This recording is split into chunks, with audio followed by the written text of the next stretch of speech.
दोस्तों आज हम पढ़ेंगे रेगुलेशन ऑफ ऑडिट 2007। ये सबसे बड़ा चैप्टर है, बहुत बड़ा चैप्टर है पीसी वाइज का। तो हम कई वीडियोस में इस चैप्टर को कवर करेंगे और स्टार्ट करते हैं। Regulation of audit and account issued by CAG. ये 23 डीपीसी एक्ट में बताया गया है, डीपीसी एक्ट के 23 सेक्शन में, और ये अप्लाई होता है आईएनडी, मिनिस्ट्रीज, गवर्नमेंट डिपार्टमेंट और लोकल बॉडीज़। ठीक है, जितने भी गवर्नमेंट डिपार्टमेंट होंगे उस पर, ठीक है। आईएनडी मतलब Indian audit and account department हो गया, ठीक है। और मिनिस्ट्री गवर्नमेंट लेवल पे सबसे ऊपर मिनिस्ट्रीज हो गई, फिर गवर्नमेंट के डिपार्टमेंट्स, ये दोनों गवर्नमेंट वाली चीज़ें हैं, ठीक है। और ये लोकल बॉडीज़, ठीक है। सबसे ऊपर एजी वाला आईएनडी, फिर ये दोनों गवर्नमेंट के पार्ट है। High level ministries, lower level government departments, फिर एक इनके अलावा लोकल बॉडीज़ जो भी है, ठीक है। और फिर आती है दो टाइप की बॉडीज होती है, एक ऑडिट बोर्ड होता है और एक ऑडिट रिव्यू कमेटी होती है। ऑडिट बोर्ड का काम होता है परफॉर्मेंस ऑडिट करता है सेंट्रल पब्लिक सेक्टर अंडरटेकिंग्स की, ठीक है। परफॉर्मेंस ऑडिट करता है सेंट्रल पब्लिक सेक्टर अंडरटेकिंग्स की। और ऑडिट रिव्यू कमेटी करती है performance audit state public sector enterprises. ये स्टेट के अंदर जो पब्लिक सेक्टर एंटरप्राइजेस तो उनकी ऑडिट करती है, और जो भी सेंट्रल के अंदर पब्लिक सेक्टर अंडरटेकिंग होती है उनकी ऑडिट परफॉर्मेंस ऑडिट बोर्ड करता है। स्टेट के अंदर करती है ऑडिट रिव्यू कमेटी, और सेंट्रल के अंदर करता है ऑडिट बोर्ड।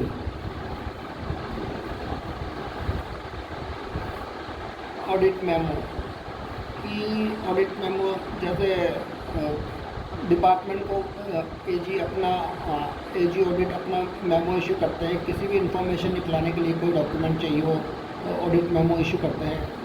फिर ऑडिट मेमो डॉक्यूमेंट मिलने के बाद में जो ऑडिट का रिजल्ट निकलता है उसको बोलते हैं ऑडिट नोट, ठीक है। Result of audit note.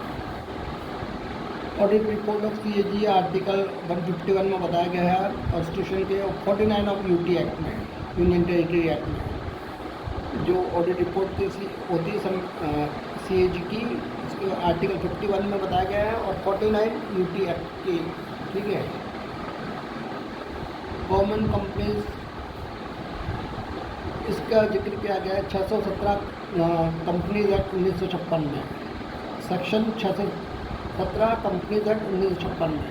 Deem government companies का जिक्र किया गया 619 बी में, कंपनीज एक्ट 1956 में।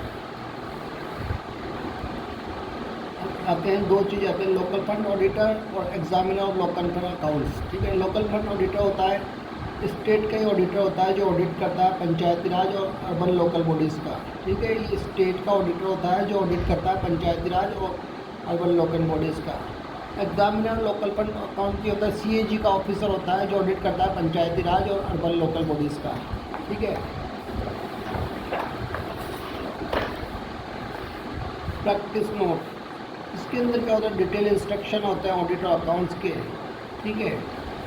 किस तरह से ऑडिट की जाती है उसके इंस्ट्रक्शन होता है, और ये कंसिस्टेंट होता है, जो भी अपने सीएजी के रेगुलेशन होते हैं, स्टैंडिंग ऑर्डर्स ऑफ सीएजी होते हैं और गाइडलाइंस होते हैं, उसके कंसिस्टेंट होते हैं। ये डिटेल्स में इंस्ट्रक्शन होता है पर ये कंसिस्टेंट होता है regulation, standing order CAG and guidelines के, ठीक है। अब एक टर्म आती है स्टैट्यूटरी ऑडिटर, ठीक है। ये अपॉइंट किया जाता है सीएजी के द्वारा, और किस लिए, ऑडिट करने के लिए, गवर्नमेंट कंपनीज का ऑडिट करने के लिए, ठीक है। स्टैट्यूटरी ऑडिटर अपॉइंट किया जाता है सीएजी के द्वारा, इसलिए गवर्नमेंट कंपनीज की ऑडिट करने के लिए। और स्टैट्यूटरी ऑडिटर एक चार्टर्ड अकाउंटेंट ही हो सकता है, कोई अदर प्रोफेशन का नहीं, केवल चार्टर्ड अकाउंटेंट। सीएजी एक सोल अथॉरिटी ऑडिट करने की, सेंट्रल के अंदर यूनियन की, स्टेट में यूनियन टेरिटरी और गवर्नमेंट कंपनीज और कॉर्पोरेशन को ऑडिट करने के लिए। सीएजी केवल एकमात्र एजेंसी है ऑडिट करने के लिए जो ऑथराइज है यूनियन की गवर्नमेंट अकाउंट्स के, स्टेट गवर्नमेंट अकाउंट्स के, यूनियन टेरिटरी और गवर्नमेंट कंपनीज, गवर्नमेंट कॉर्पोरेशन की। अभी तीन चीज़ें आपको किसी वाइज में सब जगह मिलेंगे। फाइनेंशियल कंप्लायंस परफॉर्मेंस का देख लेते हैं। फाइनेंस ऑडिट होते हैं कि अपना फाइनेंस स्टेटमेंट प्रॉपर तरीके डिस्क्लोज करना, ठीक है। फाइनेंस स्टेटमेंट प्रिपेयर किए हुए सही तरीके से, उनको प्रॉपर डिस्क्लोजर हो, कंप्लायंस ऑडिट होता है कि जो कॉन्स्टिट्यूशन के लॉज के हिसाब से काम हो रहा है कि नहीं होता, इंडिविजुअल मैनेजमेंट का जो उसके हिसाब से जो रूल्स है उनके हिसाब से काम हो रहा है कि नहीं, ठीक है। इंस्ट्रक्शन बाय कंप्यूटर मतलब जो कंपनी का जो मैनेजमेंट है या वहाँ का उसके हिसाब से रूल्स बने हुए हैं, उसके हिसाब से काम हो रहा है कि नहीं। Performance audit economy, efficiency, effective economy मतलब रिसोर्सेज सही रेट पे लिए जा रहे हैं कि नहीं। इफिशिएंसी मतलब जितना इनपुट दिया जा रहा है उतना आउटपुट मिल रहा है कि नहीं। इफेक्टिव मतलब जो सोचा गया वो अचीव हुआ कि नहीं हुआ। ऑडिटर, हाँ इसमें आती है बात, auditor can not be A member of management committee, ठीक है। ऑडिटर कभी भी एक मैनेजमेंट कमेटी का सदस्य नहीं हो सकता, लेकिन ये अपनी एडवाइस दे सकता है, उस एडवाइस को बोलते हैं ऑडिट एडवाइस। और एग्जीक्यूटिव जैसे कि आपको पता है कि सीएजी की इंडिपेंडेंट अथॉरिटी है, तो एग्जीक्यूटिव मतलब गवर्नमेंट का कोई भी पार्ट, उसको सीएजी को ऑर्डर नहीं देता। Executive can not give order but can request, मतलब गवर्नमेंट कभी भी सीएजी को ऑर्डर नहीं दे सकती बट रिक्वेस्ट कर सकती है किसी मामले पर।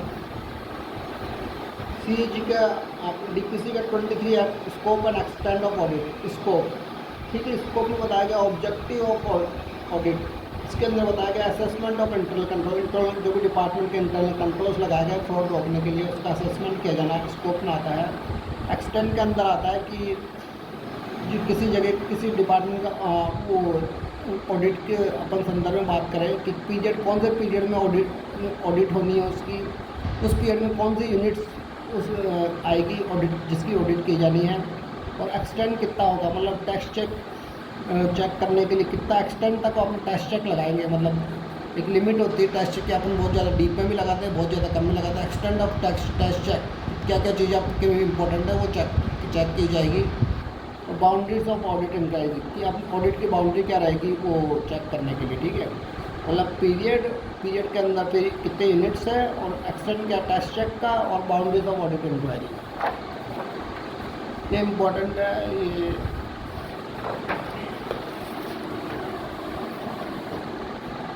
ठीक है। अब आता है कंडक्ट ऑफ ऑडिट, ठीक है।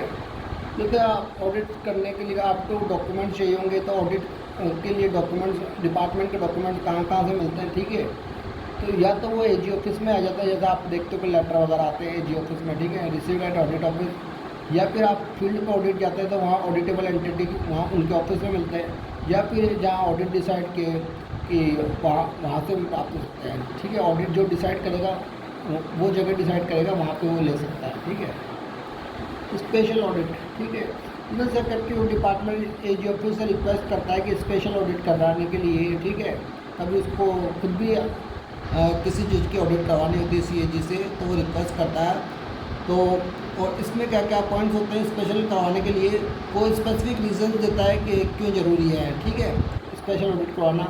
और पहले कोई इन्वेस्टिगेशन हुई हो तो उसके डिटेल्स देता है एजी ऑफिस को कि पहले भी ऑडिट हुई थी, इसमें इन्वेस्टिगेशन ये पाया जाता है, और टाइम पीरियड बताता है इस पीरियड में इसकी ऑडिट की जानी है, ठीक है, ठीक है। इस पीरियड के अंदर इसकी ऑडिट की जानी है।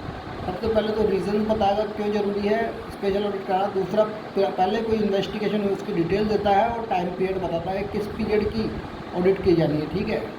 फिर सीएजी अपनी रिपोर्ट देता है वापस सेक्रेटरी ऑफ डिपार्टमेंट को बना के, जो भी रिपोर्ट उसको रिजल्ट मिलते हैं ऑडिट के। साथ ही सीएजी चाहे तो ये जो रिजल्ट मिले हैं वो मिनिस्ट्री ऑफ फाइनेंस को भी दे सकता है, और इसको ऑडिट रिपोर्ट में इंक्लूड भी कर सकता है। ठीक है। ऑडिटिंग स्टैंडर्ड्स, ठीक है। ऑडिटिंग स्टैंडर्ड अप्लाई होते हैं इंडिविजुअल ऑडिटर पे भी और ऑडिट डिपार्टमेंट, मतलब छोटे लेवल पे इंडिविजुअल ऑडिटर, एक ऑडिटर, और पूरे ऑडिट डिपार्टमेंट पे, ठीक है। ऑडिटिंग स्टैंडर्ड का काम होता है कि गाइड करता है ऑडिटर को फॉर हाई क्वालिटी ऑडिट, मतलब क्या क्या स्टेप्स फॉलो करने हैं जिससे हाई क्वालिटी ऑडिट हो सके, ठीक है। फिर ये अप्लाई होता है तीनों पे भी, compliance audit, financial performance audit पे, ठीक है।